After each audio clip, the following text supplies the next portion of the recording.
মাদারীপুর জেলায় কর্মরত প্রিন্ট ও ইলেকট্রনিক মিডিয়ার সাংবাদিকদের সাথে নবাগত জেলা প্রশাসন আফসানা বিলকিসের মতবিনিময় সভা অনুষ্ঠিত হয়েছে। মঙ্গলবার দুপুরে জেলা প্রশাসকের সম্মেলন কক্ষে এই মতবিনিময় সভা অনুষ্ঠিত হয়।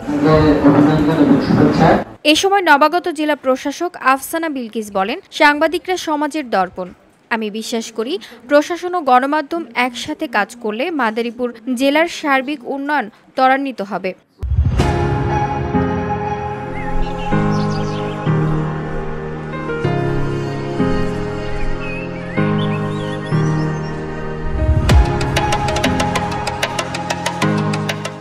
উন্নয়নমূলক কার্যক্রমের পাশাপাশি সামাজিক সমস্যা, অনিয়ম ও দুর্নীতি প্রতিরোধেও সাংবাদিকদের ভূমিকা গুরুত্বপূর্ণ। আমি চাই আপনারা দায়িত্বশীল ও বস্তুনিষ্ঠ সংবাদ পরিবেশন করে প্রশাসনের সহায়ক শক্তি হিসেবে কাজ করবেন। সভায় আরও উপস্থিত ছিলেন মাদারীপুরের অতিরিক্ত জেলা প্রশাসক মোহাম্মদ আশরাফুল আলম, অতিরিক্ত জেলা প্রশাসক ফাতিমা আসরিন তন্নি এবং ৫ উপজেলার শতাধিক প্রিন্ট ও ইলেকট্রনিক মিডিয়ার সাংবাদিকবৃন্দ।